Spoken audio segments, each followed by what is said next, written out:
You know your ex wasn't good for you. You know that you deserve more in love, but some part of you still can't let them go. My name is Dr. Lilli. I'm a naturopathic doctor with a bachelor's in neuroscience and psychology, and I've been in your shoes, anxiously attached and holding on to inconsistent love. Watch till the end and you'll learn the secret to detaching from the past and getting the love that you desire. In this video, I'll cover exactly what is at the root of why you're holding on to someone even if they hurt you, and how you can transform your desire for them into becoming the version of you that gets the love that you know is meant for you. If you're looking for healthy relationship advice based on attachment theory and neuroscience, subscribe below. The ache, the longing, the sadness that comes with breakups, all of that is normal. But missing them doesn't mean that they were right for you. You had enjoyable times, but those are overshadowing all of the bad. Your brain looks back at the past and the memories with rose-colored glasses, so you're not remembering what actually happened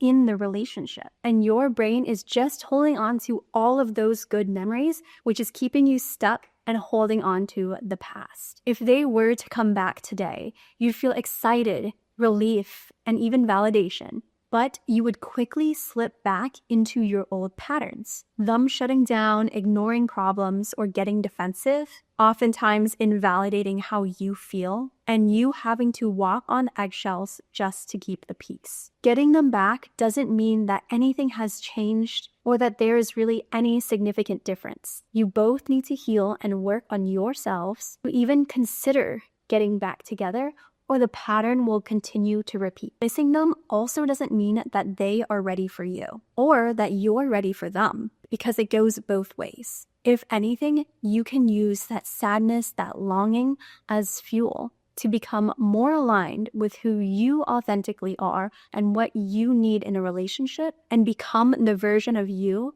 that is ready for a healthy and secure partnership. That way, you can step into your full power and you can show up even better to whatever relationship that you choose to be in. See, here's the thing. You miss how you felt with them, at least during the good times. You miss feeling seen, feeling known, and feeling love, even if that love was inconsistent. You've already forgotten how it feels in all of those bad times, though part of you even misses that too. And that's called stress addiction. Your body has learned to equate stress with love. You see, stress addiction occurs because of the reward that you get after coming out of a stressful state. So say you're worried that they're not going to text you back, they're taking a while, or maybe they're cold in this time period, but suddenly they're loving again. Or suddenly you get that text and it releases that dopamine and you get such a rush and such a relief from that stressor being gone. And now your brain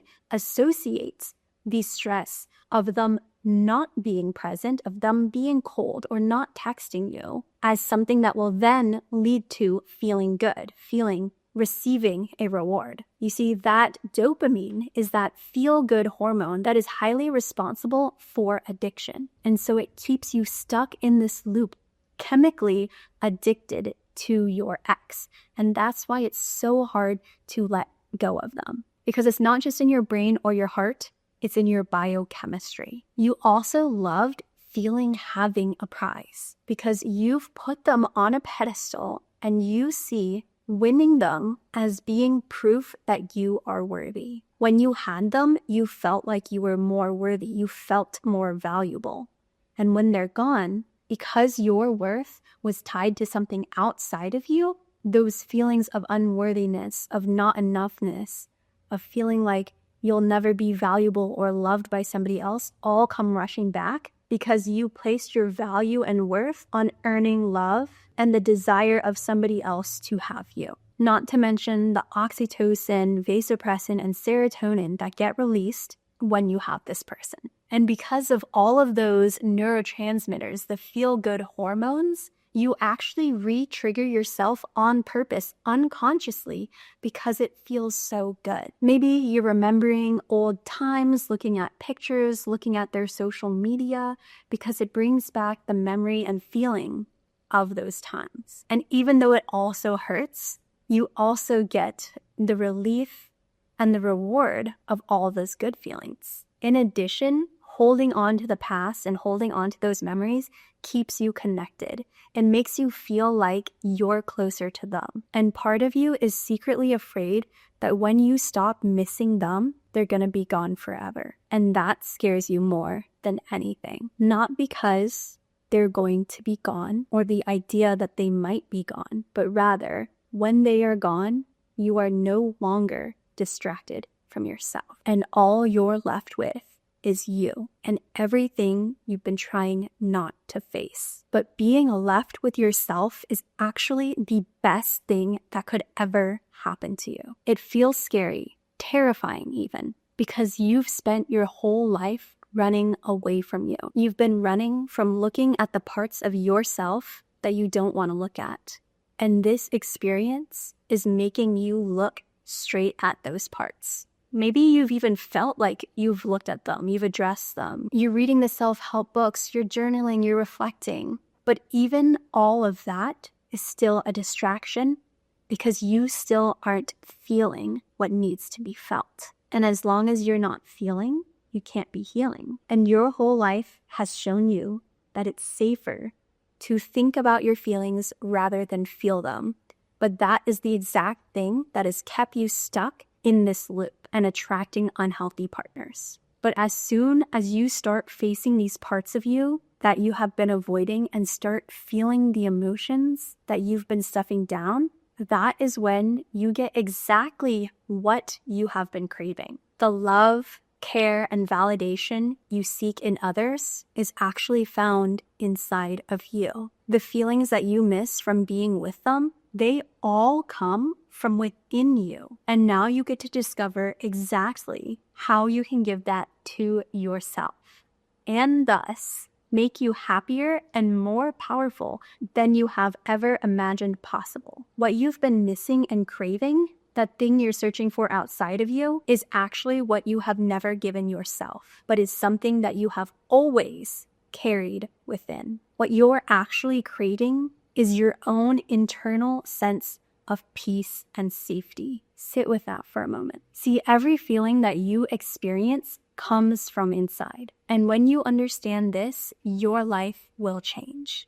Let me explain. Those feelings that you got when you were with them, they came from inside of you. Your feelings can only be manifested and felt from within. How you feel is not going to be felt by anybody else, not in the exact same way, even if you try to describe it to them. And nobody else can be inside of you feeling those feelings with you or for you. See, that ex of yours was the stimulus for feeling the excitement, the love, being seen, but they are not the feeling itself. This is why someone might say that they love you, but you may not feel loved by them. Or maybe you're the one who tells somebody else how much you love and care for them, but they don't feel it themselves because they're dealing with depression or something else. Your emotions are created from inside. You can think of something you love or a place that brings you excitement or peace, and all of those feelings come rushing back to you without even being there. See, this is your life hack.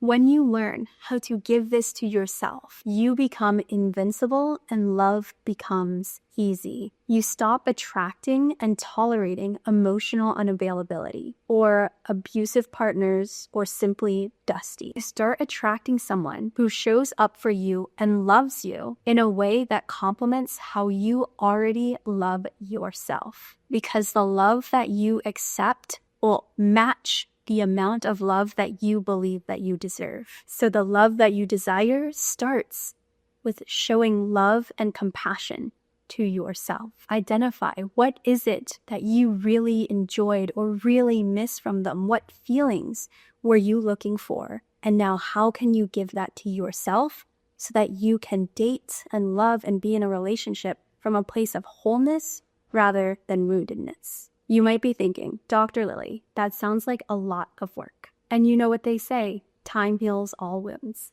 In the next video, I'm going to address the belief that time is the only thing that heals, and why that's the exact mindset that is keeping you stuck in toxic cycles. I'll see you there.